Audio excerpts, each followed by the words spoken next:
Good evening, Kara, Amy. Hello, hello. So this is a pre-recorded stream that we just did. This stream, what we're going to be covering that you'll see is information about that we've re-think tanked, if that's a word, re-thunk tanked. We had a think tank, Tiffany and I, and then Fizzle at the end. Hello, everyone. And I feel like we put together some really good ideas about the vehicles of the wells.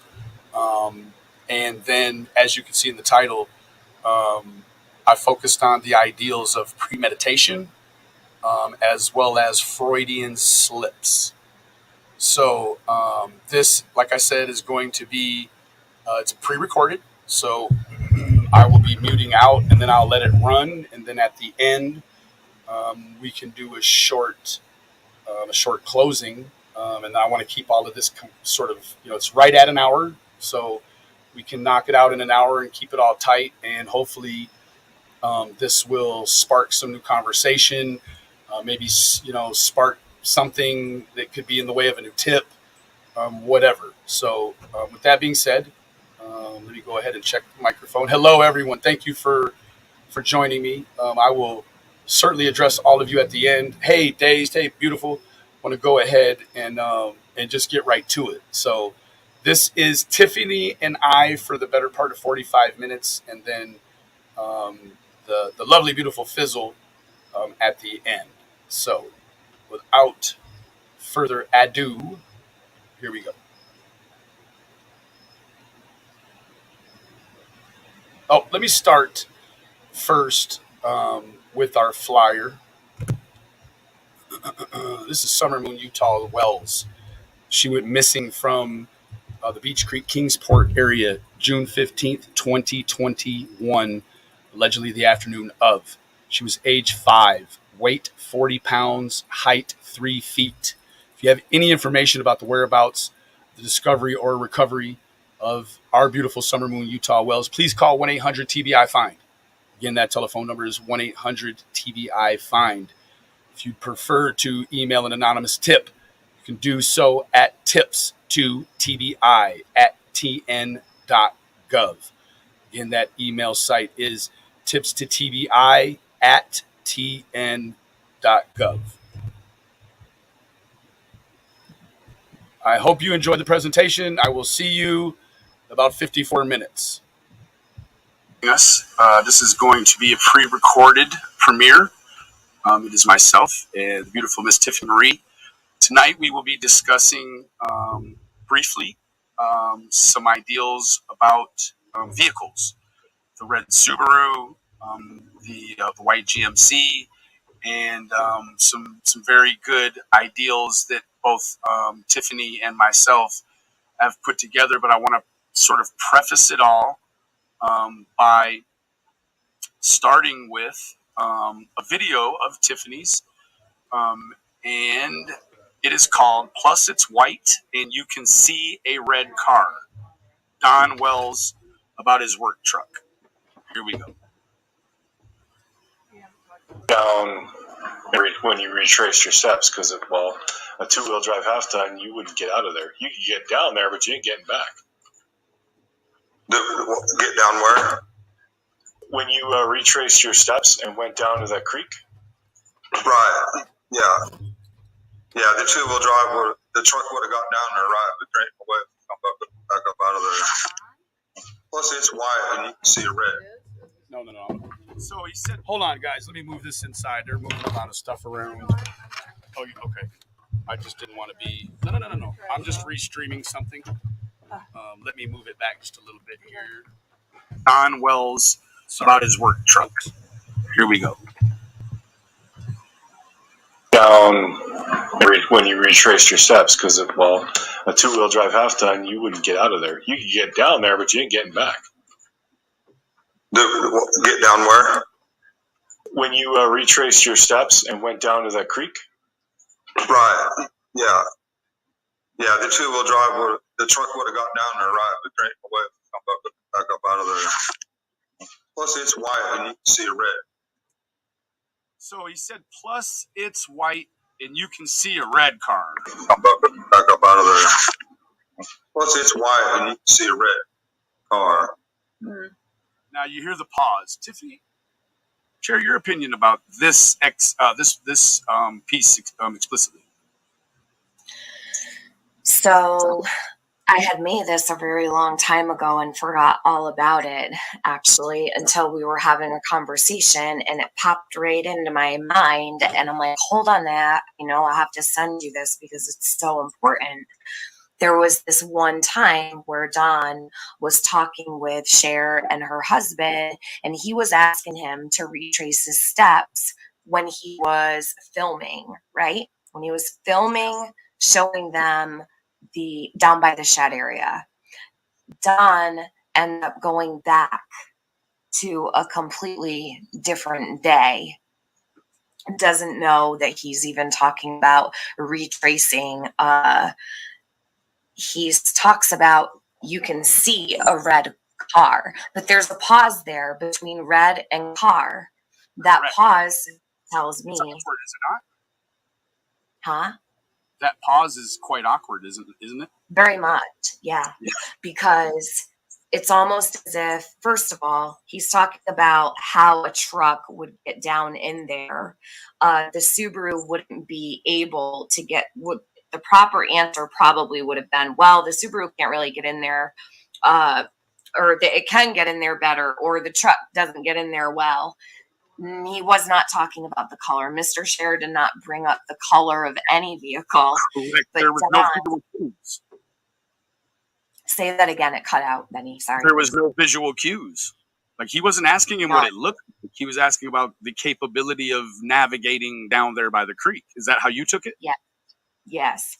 And I think that was one of the major slip-ups from Don in saying you can see a red car. Like, he knew in that moment, I think he knew he screwed up. And what is he worried about? Seeing a red car. It brings me to a place where I feel like that the red car could have been used as, maybe to park at work. Who knows? It could be the car was parked at work, visible, it's red. Everybody would know it was there all day. But what about the white truck, right? Correct. So I feel like almost, sorry, Benny, I feel like it almost confirms he used it so it could. I'm sorry, I've got a lag. I'm experiencing putting me behind you, Tiffany. I'm so sorry. I did not mean to interrupt you. Finish your thought, please. No, you're good.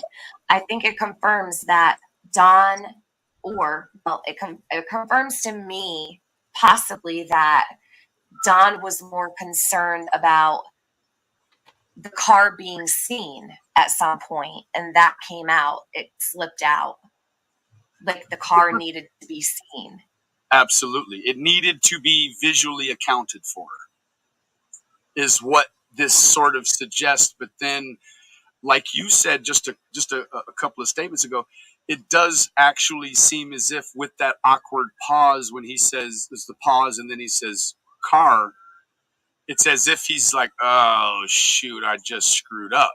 Like it's, what do they call that? A Freudian slip? Let's listen to it. Okay. Plus, it's white and you can see a red car. Plus, it's white and you can see a red car. Is this on? That's on regular speed. Plus, it's white and you can see a red car. So that shifts us to, and I had put up this next tab a little prematurely.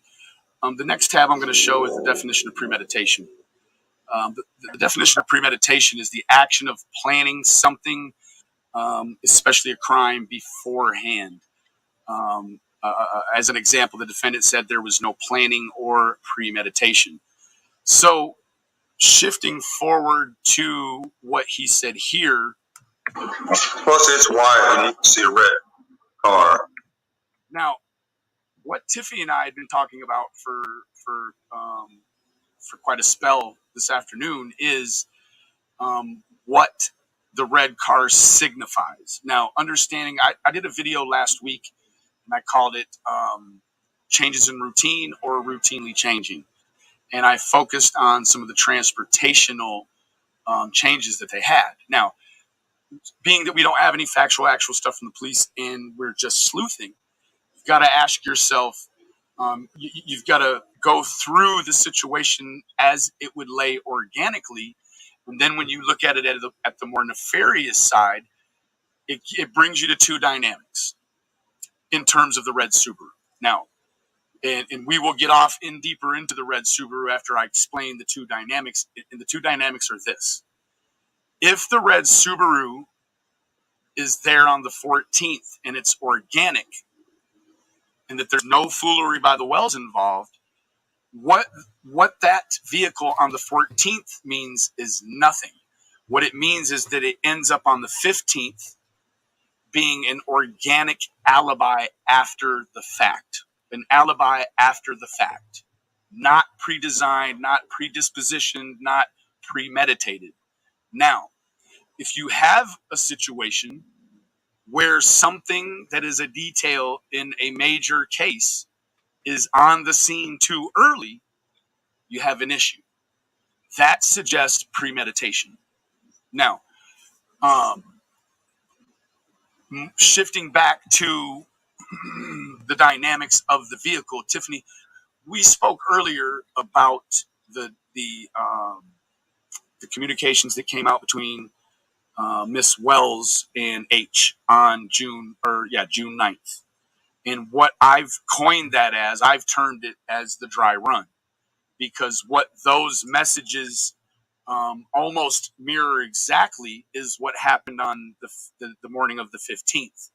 And that is a communication between H and Candace, wherein they're going to maybe visit each other, and also Grandis being in the hospital is also part of the dynamic.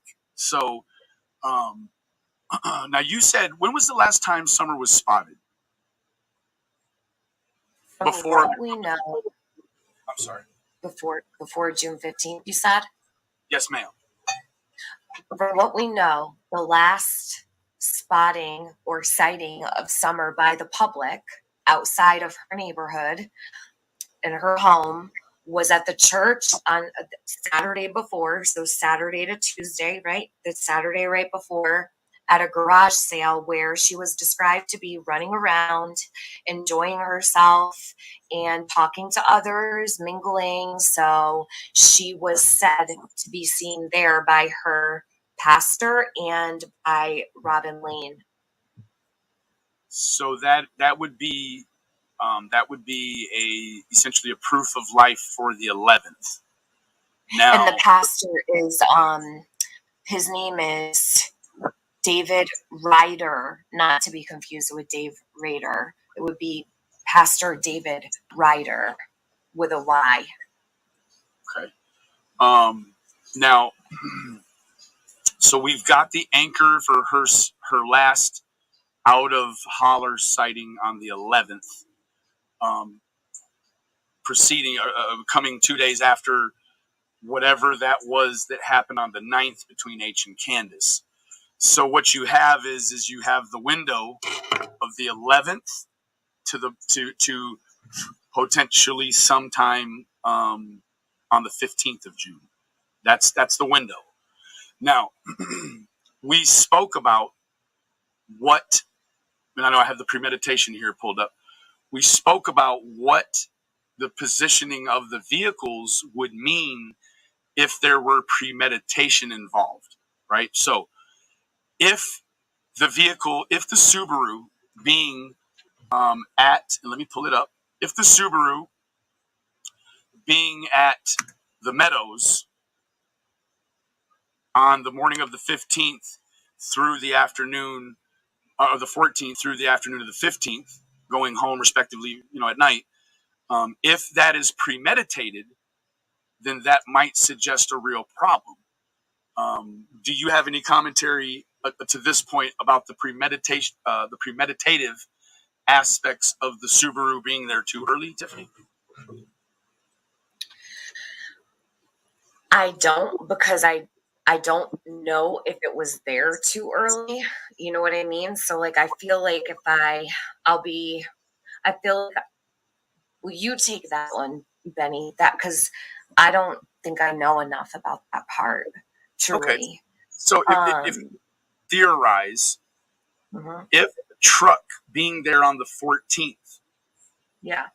is a premeditative measure, Mhm. then what that could suggest is that whatever may have happened to Summer Wells, if the Wells were involved in a premeditative effort, what that could suggest is that something may have happened, Mhm. potentially, theoretically, allegedly, before the 15th, because you would have an you'd have an output behavior of Donald having the vehicle on the job site the morning of the 14th. Now, you made a very interesting point. To have Don have the vehicle that has the extensive GPS satellite capabilities, what does that mean for the capabilities of the vehicles left at home, Tiffany? Well, and that's the thing that's always bothered me. And many people don't really talk about Don's white truck. It's always been the red Subaru, right? But maybe that was how it was intended. Maybe that was the whole point and it worked. Because it's always been Don drove the red Subaru to work, right? Nothing about the white truck. But what stands out to me about the white truck is that it's the vehicle with no tracking. There's not going to be any kind of GPS, and it was left at home. So it was left at home. And I've always thought along the lines of maybe it was used for something.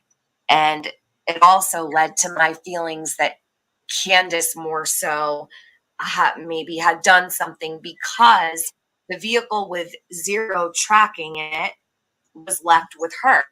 So Correct. that's like where my mind frame has always been with the white truck, that it may have been used for something and it would be the perfect vehicle to leave behind. And it makes it look like Don is not at work. It does make, yeah. Yeah, it now, also does make it look like he's at home. for whatever reason, now you had some, and I don't want to sidetrack you, and I'm sorry for interrupting you, but we had some reports that maybe potentially Don didn't go to work. And you have to ask yourself, how would people even come up with the idea that Don wasn't at work if he didn't say he wasn't at home? How you would get that is from a nosy neighbor, in my opinion. And so why would you have a nosy neighbor who's reporting to people that Don is at home? Well, because she sees the truck and it's out of the ordinary visual. How would she have seen it? How would she have seen the white truck up there? Do you think you'd have any visual of the white truck up there? Wouldn't she have to go? Yeah? She'd have to go up there. She'd have to go up there. Before we go over to this area, I want to just say one more thing about, so when you had asked me about the white truck being left behind or how I felt about it or whatever, fast forward over to the meadows where the red Subaru is. He says here, you can see a red car, right? So, and that's what brought me to remember, because I was talking to you on the phone about how I thought maybe the Subaru could have been placed there so it was seen. And I had forgotten all about this interview with Cher that he had done. And then the video I had clipped up, it was so long ago. It was over a year ago. I think it was about a year ago. So maybe even a little bit longer. This is the thing. If the Subaru is parked outside the meadows, not outside the meadows, but outside the house that he was working on in the meadows, then it would look like Don was at work. Now, correct. He very well may have been at work all day. Ooh.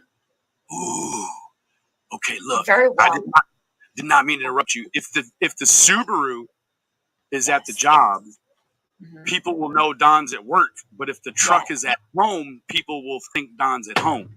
He can't be in two places at one time. Very true. I'm sorry.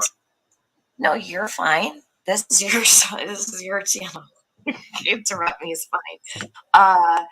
If the Subaru is parked outside, now let's say Don goes to work at 7:00 in the morning, parks the Subaru, does some work, and let's say he gets picked up at 10:30 in the morning in the back of the house on a different road or wherever by Candace in the white truck. No one knows that the white truck's even gone. It's got no GPS on it. This has always been my issue with, I want to believe Don was at work all day, but if he left, he could have very well been picked up by Candace and brought back, and no one would have ever known because the red car never moved. Correct. Do you know what I'm saying? Absolutely. And also, it could indicate that Candace needed another vehicle. Something because her mom's was in use or something. Do you know what I mean? Absolutely. Absolutely. I feel like this got tons and tons of coverage, but unfortunately at that time with all the moving parts and the stuff flinging like it was, this is why, in my opinion, Tiffany, I feel like it's so important to go back, because when you're running out of tasks to be looking at in current times today, to go back and look at situations that maybe you feel like you didn't have the greatest understanding of, or maybe there may be more understanding available now. But I never looked at it in terms of the premeditative nature of what that vehicle actually represents if it's there too early. Now, the other thing that I think that we talked about a little bit was the CPS dynamic.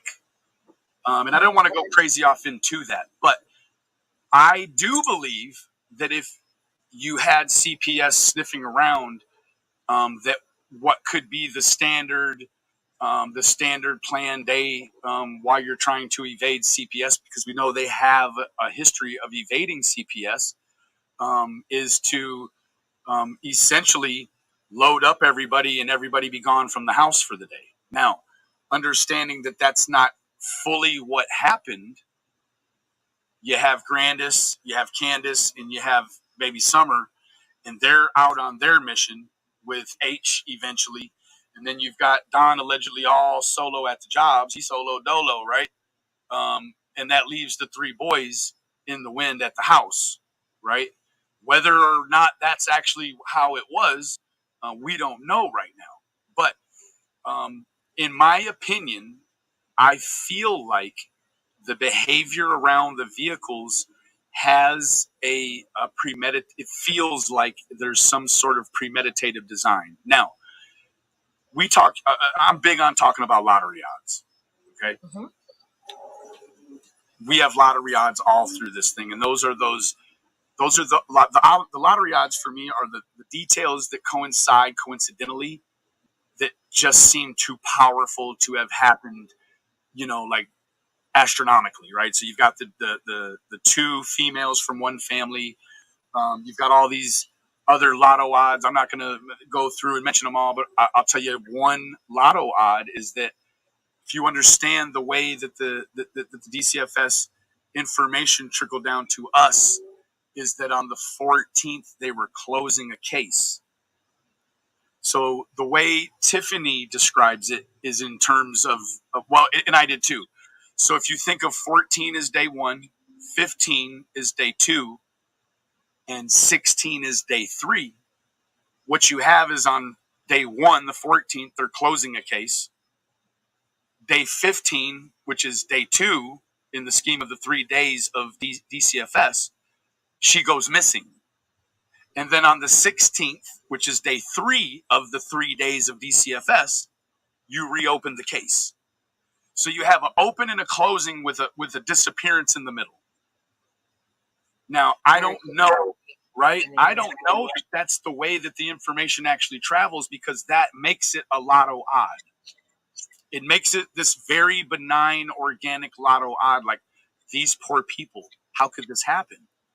But if you know that they're deceitful and have been very deceitful throughout the course of this thing, if you take that information about the DCFS and you turn it around, and that they probably weren't closing one, but maybe potentially opening one.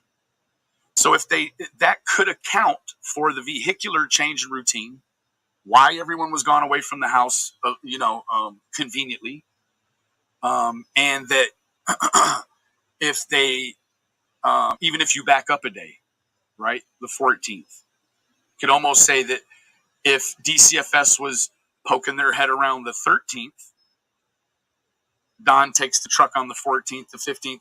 So then you start to explain a little more. It's less benign than disappearance, but it's still evading CPS. That maybe Don is the sole purpose. Don is using the vehicles like they are is to evade the CPS, which doesn't make him part of his daughter's situation. Fair enough. Fair enough. So, it just hit me while we were sitting there. I pulled it up here. Now, premeditative behavior is a behavior, right? It is the state of consciousness knowing that you're going to commit some sort of offense that you feel is extreme or to the degree enough that you need to pre-plan the dissuasion of law enforcement, right? Meaning that it's not a crime of passion, right? Crimes of passion are also looked at with various forms of leniency in the sentencing phase, right? Things with premeditation, you understand that it was all planned out to go the way it did, and it just wasn't premeditative effectively or efficiently enough to evade capture, right? So understanding what we've covered this evening in this short period of time, I know it's probably quite a cascade of thought and ideals and rabbit hole. Then we move over to the way Don behaved when referring to the red Subaru. Don, in my opinion, isn't referring to the red Subaru as an after offense organic alibi, not something that proves he wasn't involved because he wasn't and couldn't know something was going on. But then you get this behavior right here. Now, before I play this one, I want to preface it again with this. Yeah, the two-wheel drive, the truck would have got down there, right, but there ain't no way to come back up out of there. Plus, it's white, and you can see a red car. Okay, now, give me just a moment. I want to do something really quick. I know that this is changing the context, but let's listen to that slow down just a little bit, because I have a feeling that this may have been recorded on a 125 because the camera looks like it's really shaking, a little bit unnaturally. So we'll see. Hold on. Plus, it's white, and you can see a red car. That's, I believe, his actual tonality.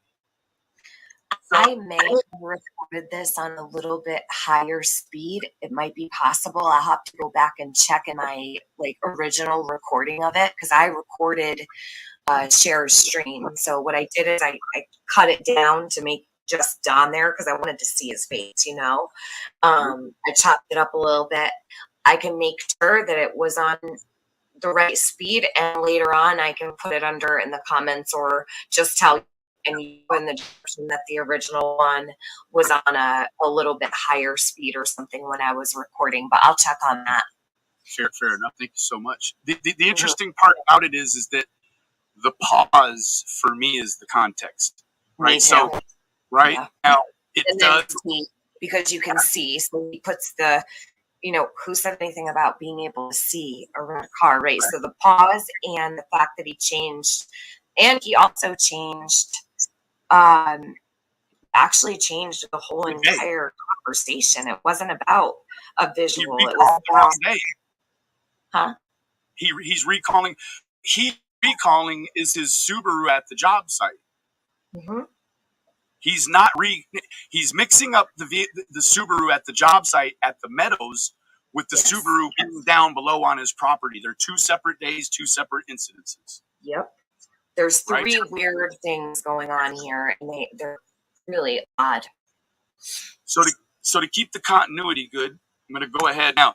I do want everyone to understand what how Tiffany just prefaced this, is that she's going to see if this is the real time, because yes, in my opinion, if it's sped up, the context of the pause could indeed change, right?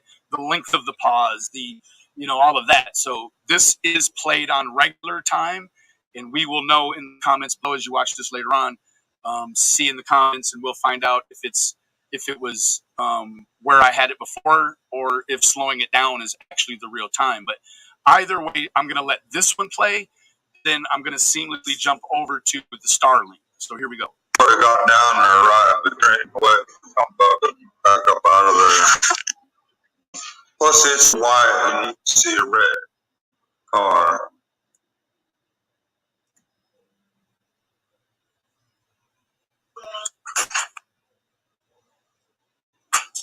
I have 7 alibis.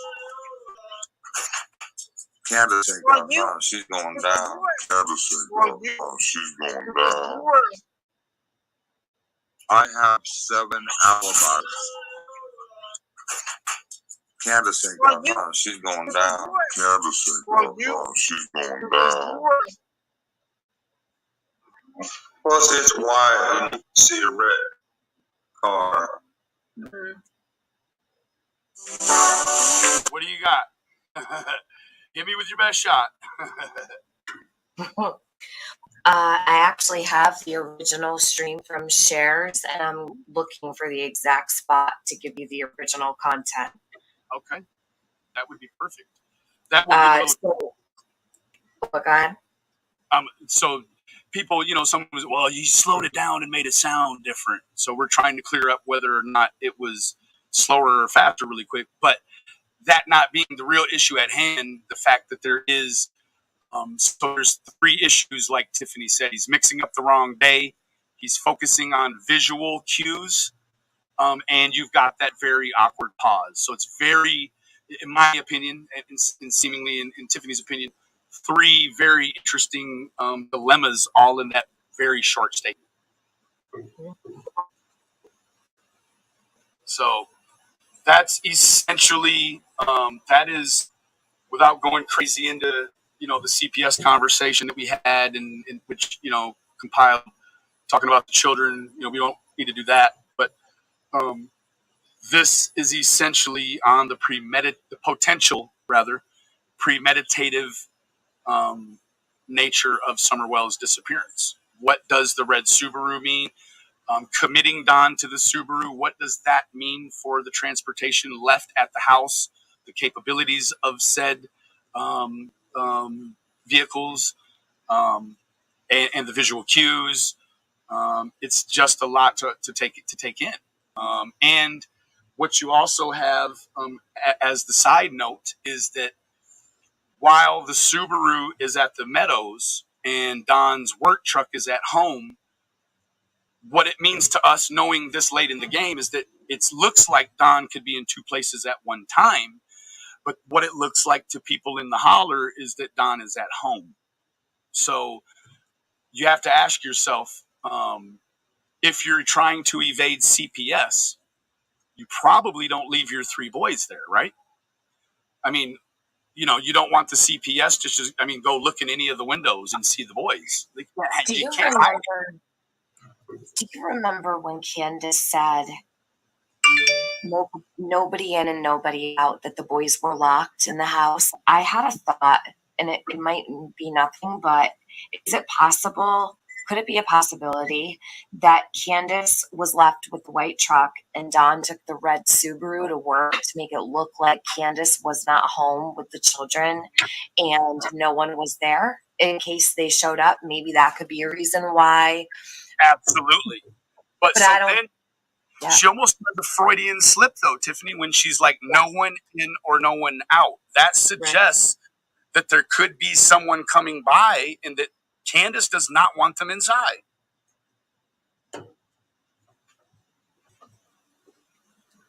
Or that they've had a situation. Hold on, let me plug this in. Or potentially that there could have been, that may be her prefacing a situation where, and this is theoretical, she's saying no one in, no one out. That could mean at other times when she's left the boys alone, they may have come home and either someone stopped by and came in, or and left, or they may have returned and the boys had someone there in the house with them that maybe Candace and them wished that they hadn't had in the house. You could really start to stretch your psyche on what that means, because we know Freudian slips are a real thing. And no one in and no one out, if the boys were home alone, would mean to me they would probably have been told, do not answer the door for anybody, right? Correct. Now that could also mean CPS, right? Yes, that's what I was thinking. Yes, ma'am. Mm-hmm. So but you with him saying you can see a red car, it kind of like debunks what I just said. Like, it's a null and void in my head, because I'm on a one track like with this. I've always have felt the same way. But in speaking of terms of like the no one in and no one out type thing and all of that, but I really do think there's something with that. You can see a red car. It's always bothered me. Yeah, and to be quite honest with you, I had listened to all of that and never picked up on that, and so really, yeah, I never did. I never picked up on it, not until you showed it to me. Flies right over your head. That happens to me all the time, and I'll go back and listen to it and be like, "How did I miss that?" But that's why it's so important to go back. I always go back to the beginning, go back, listen again. Absolutely. Because you'll find something new each time you listen, really. So the definition of Freudian slip is an unintentional error regarded as revealing subconscious feeling, and I guess you could add to it details. It's accidentally, subconsciously giving people information that they may be after that you didn't intend on giving them. So it's you're looking at some of these things. In my opinion, I feel like some of these things that we've covered this evening, could be at the end when we see the conclusion. You might be able to look back and say, "Oh yeah, look at all the Freudian slips all through this thing." Right? You just never know. You just never know. I think that what Dawn did on Cher's panel with Cher and her husband was definitely a Freudian slip. The statement is, I don't believe it was meant to come out of his mouth. And I think he was even taken back by it, like, oh boy, Yeah, I mean, and you get that in the context of that pause and then car. It's just very, very, very strange. And I just thank you for pointing it out, because I always like to be able to point out what I would categorize as a Freudian slip, because I think that it's very important to point those things out. And this is why, because as sleuths, without sleuths and access to all the law enforcement actual detail, all we can do is look at cases in the past and look at the conclusion, and then reverse design them and say, okay, we know that we had a conviction for these parents. Go back and look at their behavior, lock down and get familiar with what guilty people do by watching this case. And then you're bringing those same attributes and that same knowledge forward and applying it to other cases. And that's really all we have. And that's why, in my opinion, marking and pointing out the Freudian slips is it's necessary. It's pertinent. You have to, so that when you go back and look, you can look at the Freudian slips as sort of, your treasure map to understanding. Yeah. Yeah. I do want to take a moment really quick before we wrap it up. We are at 35. I think that's a really action-packed punch to put all this in. Perfect. Just like this. And what I would like to do is I would like to do the Summer Wells missing flyer. So before we close, Tiffany, would you be so kind? Yeah, sure. Summer Wells was missing from the Beach Creek community, as said by her family, in Hawkins County, Tennessee. They're where is that? Benny, you got the flyer up. Okay, she was 5 years old when she went missing. She's 6 now. Her weight was 40 pounds at the time, and her height was 3 feet. If you have any information leading to recovery or discovery of Summer, please call 1-800-TBI-FIND, or you can email tips to tbi@tn.gov. She's been missing for, hold on, I think it's 495 days. Let me be sure.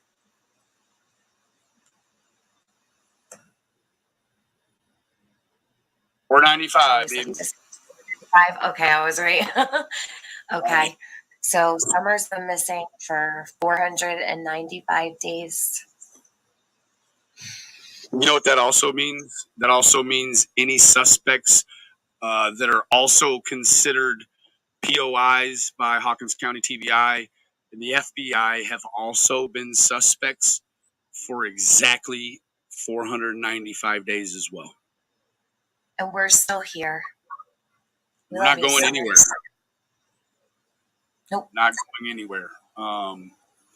So I guess, Tiffany, do you have anything to add in conclusion? I sure appreciate you helping me get this out, because I know that once I started plucking the threads, you had so much information, and I appreciate it with the videos, linking them together, and it was really, I was capable of gelling an ideal, and about the red truck, and really being able to deduce effectively. The white truck, the red Subaru, the white truck. Be able to deduce all, the 6 or 8 different angles of deduction, be able to do that and not get lost in it. No, I appreciate that you revived this, because it's been so long since I put that out, and even I had forgotten about the video and him saying that on Shareds.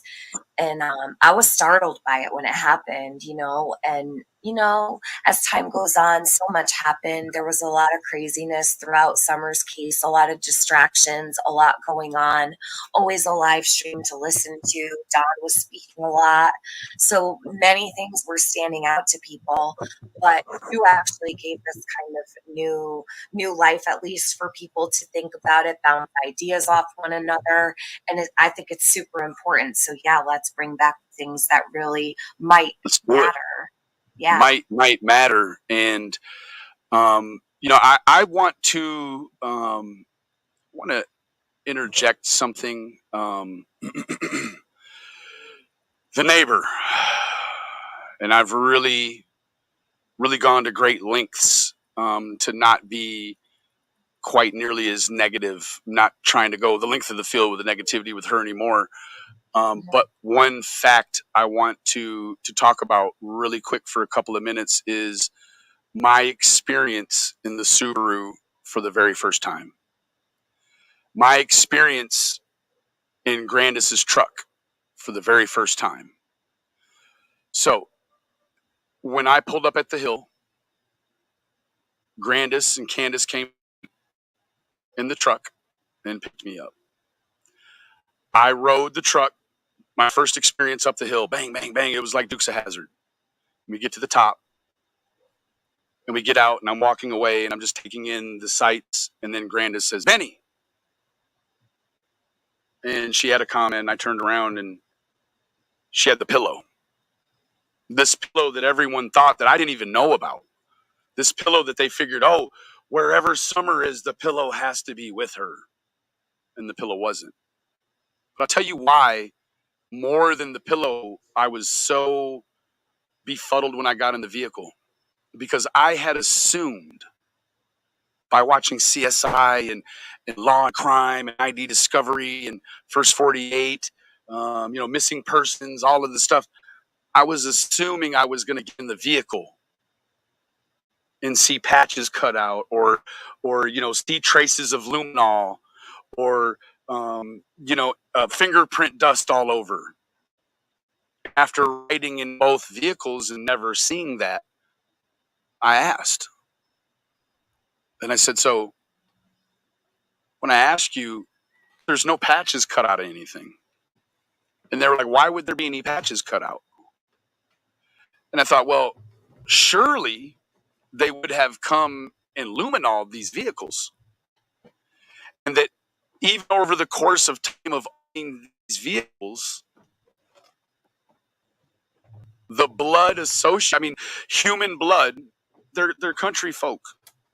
There's blood all through them vehicles that comes, and when I say all through them, I don't mean like, like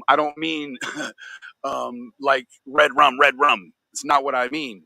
In terms of forensics, when you think of a lot, it could be drops, could be a lot. The volume of drops of blood split up and put different places could actually mean a wealth of forensical information.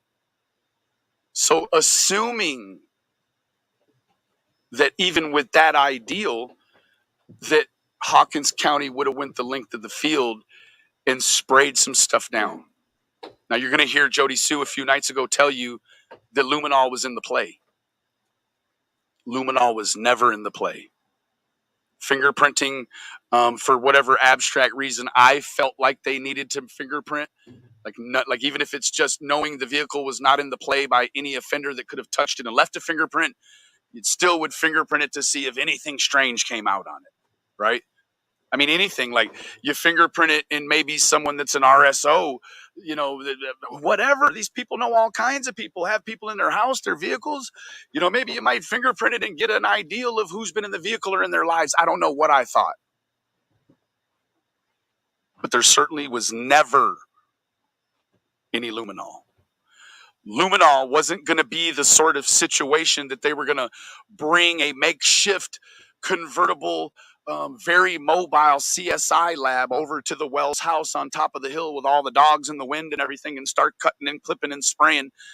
No, would have taken these said vehicles in to a police, usually a police impound or garage.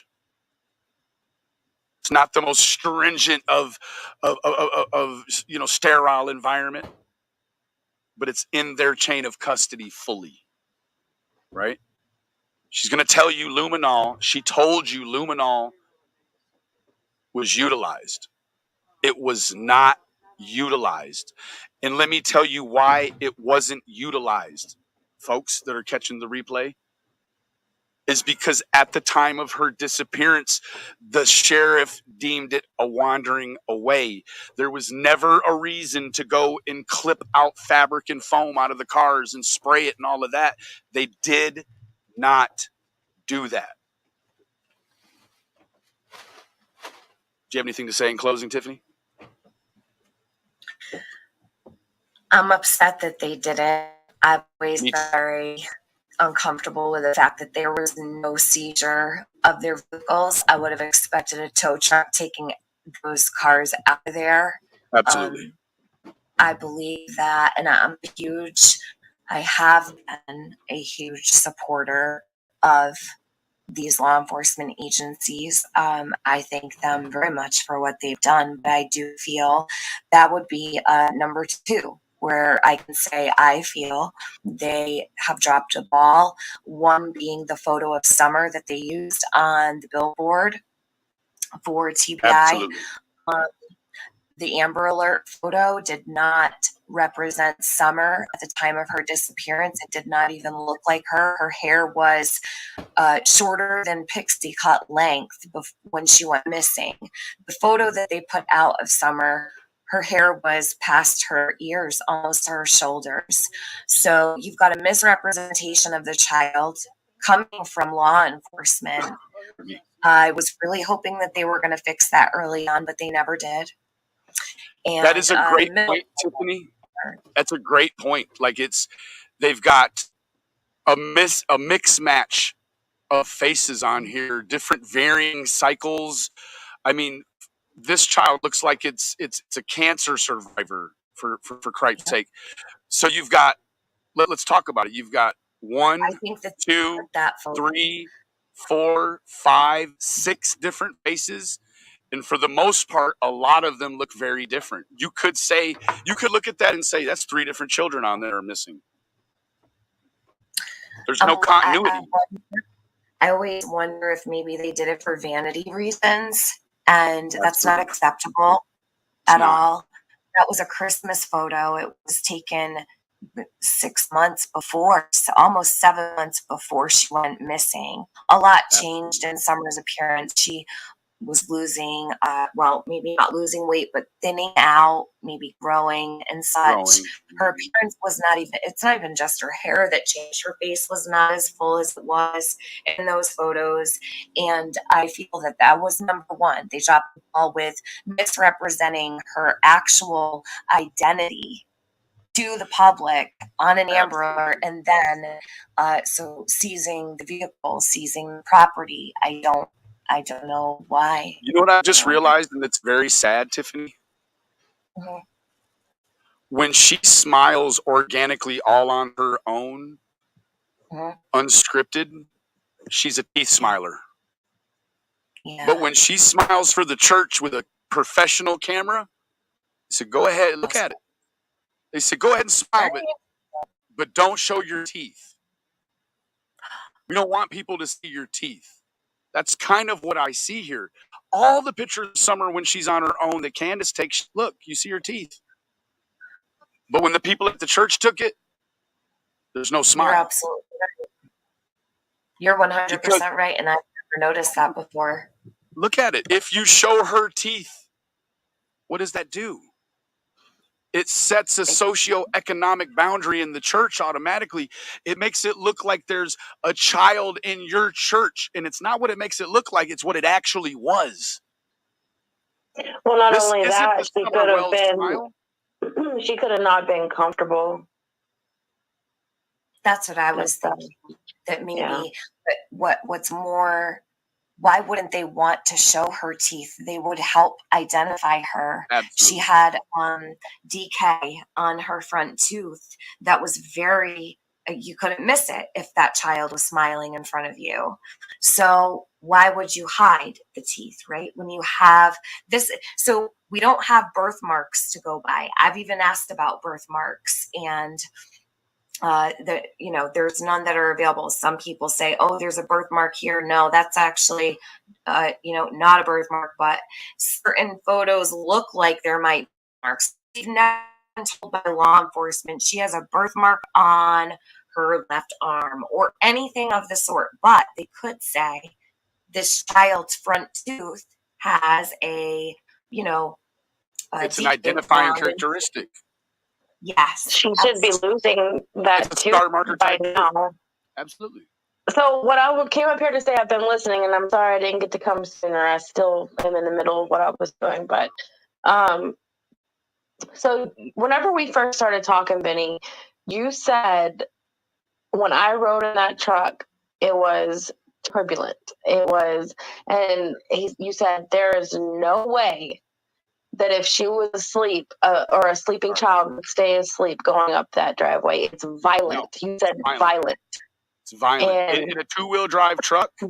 So I rode up it in Don's, and what you have to do in Don's as a passenger, you have to put your hand on the ceiling to keep your head from slamming and hurting your neck. So you told me that, and as you guys were just talking about whether or not the vehicles were tested or anything, I remember Candace telling Chris that she popped right up like nothing, and that stood out to me. Like, what do you mean, like nothing? Why did you have to qualify that she popped right up? Why? Because that may mean that she didn't pop right up. Yeah, right. Because I don't think it happened. Me either. She popped right up like nothing. Like what? Like, because that's what you say after somebody takes a blow to the head, they go to the ground and they get right up like nothing, right? Like nothing happened. What do you mean? You mean she got up like nothing happened? What does that mean? Yeah, I felt like her saying like nothing is saying don't look over here. Like there's nothing wrong. She popped up like nothing. Like trying to emphasize that there was nothing wrong with her. Nothing was wrong with her. But she did that not even know. When I first heard that, the first thing my mind thought was, after going up the hill and then replaying all that in my mind, I'm like, man, did they have some situation, an accident going up, some sort of accident going up the hill? I don't know what that, whatever, but the fact that she placed emphasis on the fact that the group popped up when they got up the hill, it did. It's like, you expect somebody to stay down and they didn't. They just popped up like nothing happened. Like it popped up like nothing. Well, I That's don't think what I anything would say is the happened Freudian going up. potentially. Yeah, you're right. You're right. But I look at that as some sort of Freudian slip. Oh, for sure. It's definitely some sort of leakage there. Yeah. But anyway, that's what I wanted to come up and say is, like, you guys talking about that made me remember Candace saying she popped up like nothing. Yeah, absolutely. Yeah, that was down by Warriors when she was with Chris, right? And then she went up to the house afterwards and they were standing by the Suburban, the green one. She was like standing right outside it and explaining. I remember that. Mm-hmm. Mm-hmm. Yep. Yeah. So, with, the vocabulary lesson today, you guys know I like to do that stuff. Freudian slip, premeditation. It's sort of the basis of what we had going on this evening. If either one of you ladies have anything to say in closing. No, you guys did great. Thank you. Sorry I didn't come earlier. Miss Tiffany Marie, do you have anything to say in closing? No, not at all. I think it was a great little piece here that people might be able to. I will love to read the comments after. I'll come back in a couple hours and look at them because I bet it'll probably spark up some conversation and maybe some ideas, and other people will notice things or remember things that they might think are important. It's all helpful. So I think this is a great little idea too, to pop up with these little pieces and throw them out there. I feel like it's a great idea to just constantly be recording our conversations, because I just said that on the phone with him. I'm like, I don't know why we don't record our phone conversations because we talk. Exactly. That happens all the time. It's like, fuck, why didn't we just record that right now? Yep. The second I sent him that video, he was like, I'm gonna go live right now. Yep. I was like, okay, so, we did this pre-recorded so as we could just have a continuity of the flow. We really wanted this information to be all compartmentalized together without long lapses or any drama or trolls. So you guys will be catching the replay. There was no members. This was a private stream between Tiffany and I and Fizzle here at the end. So with that being said, remember, the absence of evidence is not the evidence of absence. If you have any information about Summer Wells, please call 1-800-TBI-FIND. If you'd rather leave an anonymous tip, you can email your tips to tips2tbi@tn.gov. Again, that's tips2tbi@tn.gov. Thank you so much for joining us, and I hope you enjoyed the broadcast. Thank you.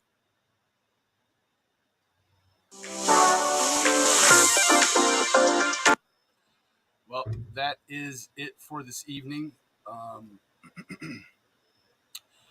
I sure hope that that may spark new interest, maybe bring about new details.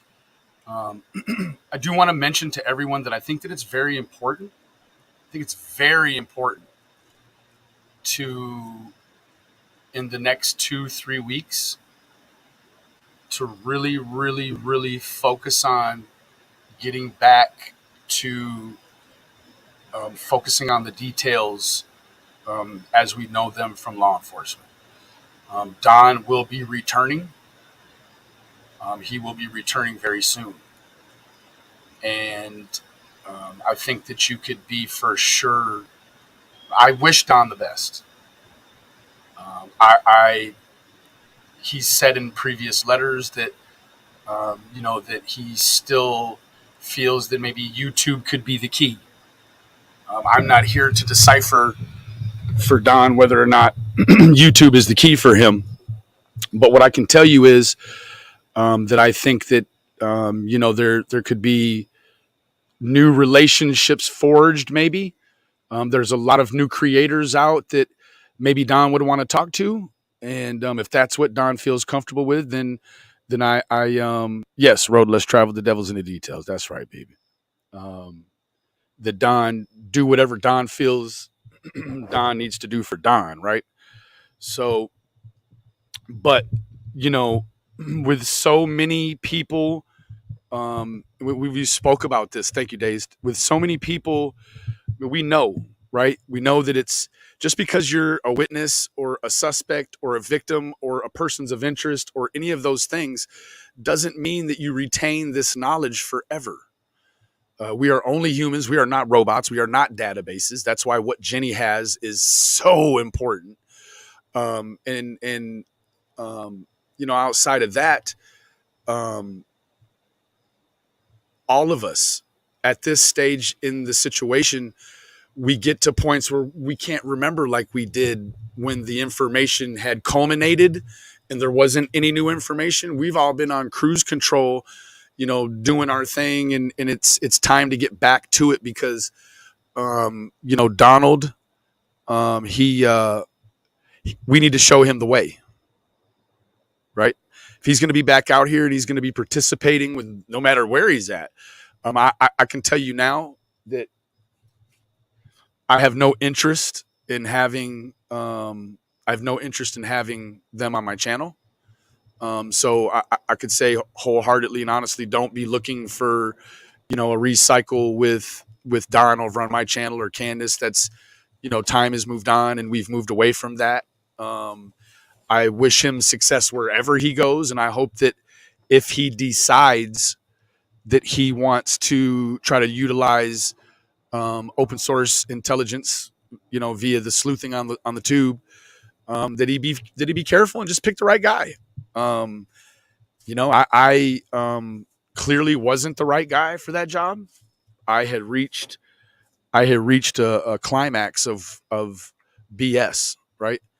When basically when I hear about the phone in the bag, right now,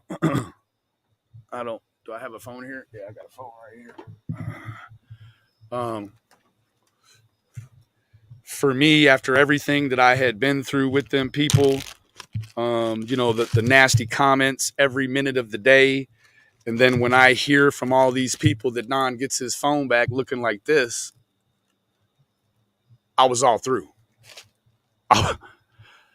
Well, when it came back like this after it had been downloaded to somebody else's computer and having the conversation with that gentleman and him not him not doing what was right for Summer Wells and taking that stuff directly in. Now, whether there was something in that or not, and I plan on getting back to that too, because all of that stuff, let me tell you what, probably going to do my best to research and find out when Don Wells is actually getting out of jail and schedule a live for like 2 hours after that, where I go all through. He's finna hear his friend, Donald Wells. You're going to hear your friend, bro. You're going to hear your friend talk about the way these phones got around, baby. You're going to hear it, bro. I promise you. We're going to make sure that you hear all of the things. You're going to hear all of the things that you didn't hear while you were there. You got a lot of catching up to do. Let me tell you what, Don, it's a lot of us. It's a whole lot of us that we would prefer to just help you find out immediately. We could just restream all the things that have happened and you could get caught up in one day. That way you could move forward from day one with us. So with that being said, I sure appreciate all of the memberships, Zippity Doodah, Dana, Crime. Just everybody. Like, man, come on. Like, let's get this environment ready to accept Donald Wells. Right? I guess when the cat's away, the mice will play. I don't know what you call this period, this interim period where we haven't had any contact from Candace or Don, and we've been floundering around we've been floundering around. going to tell you what, come October 29th, this is back on. So, with that being said, I love all of y'all individually. Remember, the absence of evidence is not the evidence of absence. Thank you to all the new members. It's 40 or 50 new members. Thank you so much. It's a beautiful thing. Stay tuned, because we're going to go all the way back through all of the high points. And we're going to make sure that they're relevant again very immediately. I love you guys. See you tomorrow.